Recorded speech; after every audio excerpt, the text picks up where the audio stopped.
Pose with the bands. Pose with the pose with the pose with the bands. Pose with the pose with the pose with the bands. Pose with the bands.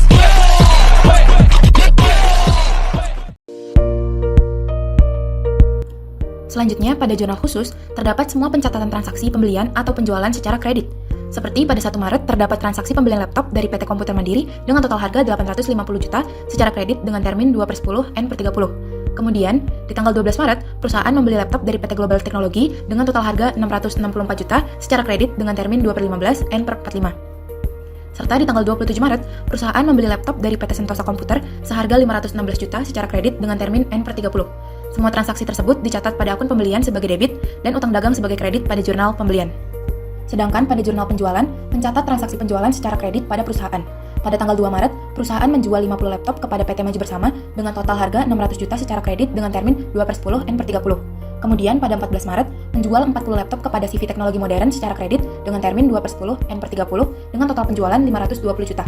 Serta pada 25 Maret, menjual 45 laptop kepada PT Mitra Usaha dengan total 594 juta secara kredit dengan termin 3/10 N/30. Transaksi tersebut dicatat sebagai piutang perusahaan pada jurnal penjualan. Selanjutnya di sini saya akan menjelaskan mengenai jurnal penerimaan kas. Nah, untuk pengertiannya sendiri, jurnal penerimaan kas adalah tempat utama untuk mencatat setiap uang yang masuk ke perusahaan, memisahkannya berdasarkan sumber asalnya, seperti penjualan tunai, pelunasan utang, atau sumber lainnya. Hal itu bertujuan untuk menjaga catatan keuangan tetap akurat dan terorganisir. Baik, selanjutnya saya akan menjelaskan tentang jurnal pengeluaran kas PT Asus Indonesia untuk periode 31 Maret 2025. Sebelum kita ke transaksinya itu, kita harus tahu dulu, jurnal pengeluaran kas adalah jurnal khusus yang digunakan untuk mencatat semua transaksi pengeluaran kas atau pembayaran tunai yang dilakukan oleh perusahaan. Dalam jurnal ini, setiap transaksi pengeluaran kas akan dicatat dengan sistem double entry, yaitu dicatat di sisi debit untuk akun yang menerima manfaat dan dicatat di sisi kredit untuk akun kas yang berkurang. Nah, mungkin langsung saja ya ke transaksinya. Yang pertama tuh tanggal 3 Maret 2025 terjadi transaksi pembayaran beban listrik dan air sebesar 8.300.000. Maka di jurnal pengeluaran kas dicatat di sisi debit pada akun beban listrik dan air sebesar 8.300.000. Lalu sedangkan di sisi kredit itu pada akun kas sebesar 8.300.000 karena uang berkurang. Nah, tanggal 5 Maret terjadi transaksi pembelian perlengkapan kantor sebesar 4.500.000. Di sisi debitnya itu dicatat pada akun perlengkapan kantor sebesar 4.500.000. Sedangkan di sisi kredit itu pada akun kas sebesar 4.500.000. Ini semua transaksinya tuh hampir sama, kecuali mungkin yang tanggal 9 Maret nih. Terjadi transaksi pelunasan utang kepada PT Komputer Mandiri sebesar 850 juta dalam periode diskon, sehingga mendapat potongan 2% sebesar 17 juta. Nah, di sisi debitnya tuh dicatat pada akun utang dagang sebesar 850 juta. Sedangkan di sisi kredit pada akun kasnya tuh 833 juta dan di akun potongan pembelian sebesar 17 juta. Maka hasilnya akan sama-sama 850 juta dan akan balance ya.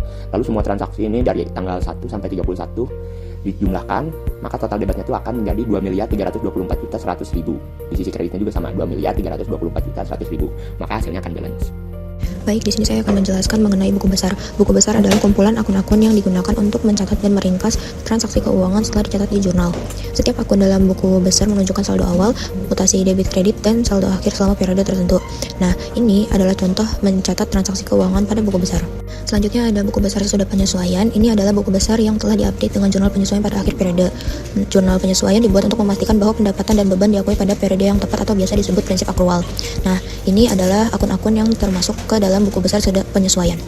Pada 31 Maret, dilakukan pencatatan penyusutan peralatan kantor sebesar 1 juta yang ditulis secara beban di debit dan akumulasi penyusutan di kredit. Selanjutnya, penyusutan peralatan komputer dicatat sebagai beban di debit sebesar 136.986 dan akumulasi penyusutan di kredit dengan jumlah yang sama.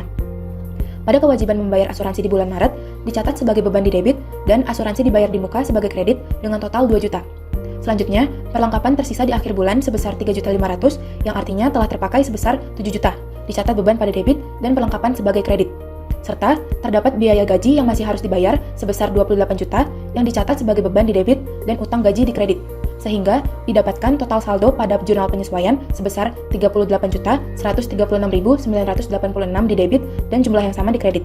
Oke, jadi sekarang adalah bagian neraca saldo, di mana pada bagian neraca saldo adalah kita memindahkan akun-akun yang telah kita buat pada buku besar dan kita pindahkan ke neraca saldo. Seperti halnya kas dengan nomor akun 101 berjumlah 1.924.396 juta yang posisinya itu berada di debit. Pada nomor akun 102, kita mendapatkan akun piutang di mana ini dia habis saldonya adalah 0 karena PT pelunasan piutang telah dilakukan sehingga saldo akhirnya itu ada di 0. Dan yang pada nomor akun 103 ada persediaan barang dagang sejumlah 1.444 juta, dan di sini kita memindahkan akun-akun sesuai dengan halnya bagaimana tempatnya. Misalnya itu harta, itu dia umumnya itu di debit, utang modal, laba ditahan, itu dia di kredit, dividen di debit, penjualan di kredit, dan lain-lain sebagainya. Sehingga kita mendapatkan finalnya itu balance-nya itu di debit dan kredit itu sama, yaitu 6.316.796 juta. Sekarang adalah akun neraca saldo setelah disesuaikan. Akun ini tuh dapat kita susun ataupun kita buat ketika kita telah melakukan penyesuaian. Penyesuaian ini dimaksud adalah penyesuaian akun-akun harta ataupun bagian harta tetap seperti penyesuaian peralatan, dan juga beban asuransi ataupun ada utang gaji yang belum dibayarkan. Nah, maka setelah ada terjadi disesuaikan, maka pada neraca saldo setelah disesuaikan ini kita menambahkan akun-akun yang disesuaikan itu.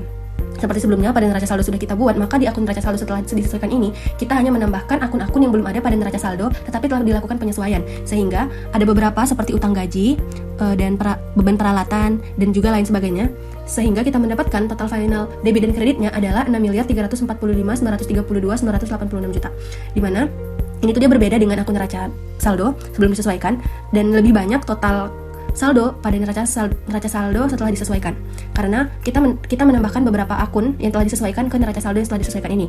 Dari neraca saldo setelah disesuaikan ini, maka kita dapat melaksanakan langkah selanjutnya, yaitu pada menyusun laporan keuangan. Oke, sekarang kita menghitung laporan laba rugi, di mana kita mengurangkan total pendapatan penjualan sebesar 3.734 juta, kita kurangi dengan total retur penjualan dan juga potongan penjualan 83.100.000, maka kita mendapatkan penjualan bersih senilai 3.650.100.000. Untuk di akun HPP sendiri ada akun persediaan awal, pembelian, beban angkut akan kita kurangi dengan retur dan juga potongan pembelian.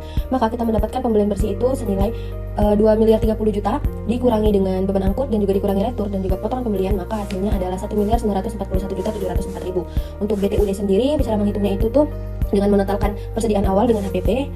Kalau misalnya dia untuk persediaan barang akhirnya itu sama dengan persediaan barang awalnya, maka harga pokok penjualan sekarang adalah dengan mengurangkan total BTUD dan juga persediaan akhir.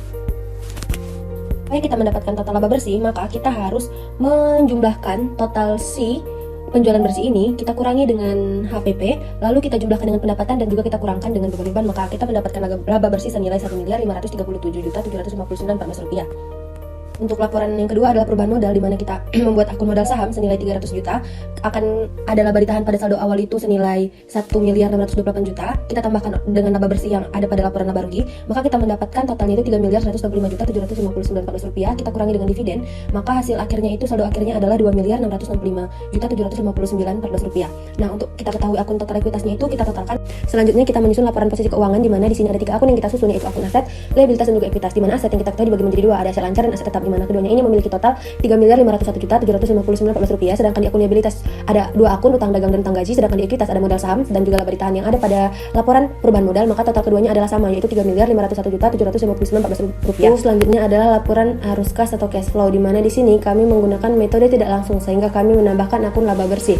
Dan di sini juga kami menambahkan penjualan peralatan kantor, ada ataupun perubahan aset dan liabilitas lancar seperti penurunan piutang, penurunan persediaan barang, penurunan perlengkapan, asuransi dibayar dibuka, dan juga kenaikan utang, sehingga kami mendapatkan total perubahan modal kerjanya itu senilai 2.099.396.000, di mana ada juga arus kas dari investasi senilai 25 juta, membeli peralatan dan juga pendanaan seperti dividen sebesar 500 juta. Maka untuk total kenaikan bersih kas itu, kita mengurangkan total si kas dari aktivitas operasi, keluar masuknya arus kas senilai 2.099.396.000, kita kurangkan dengan 25 juta dan kita kurangkan dengan 500 juta. Maka hasilnya itu adalah 1.574.396.000 dan kita kurangi oleh kas awal periode senilai 350 juta, sehingga kita mendapatkan kas akhirnya itu 1.924.396.000, dan ini tuh sudah sama dengan total awal kas.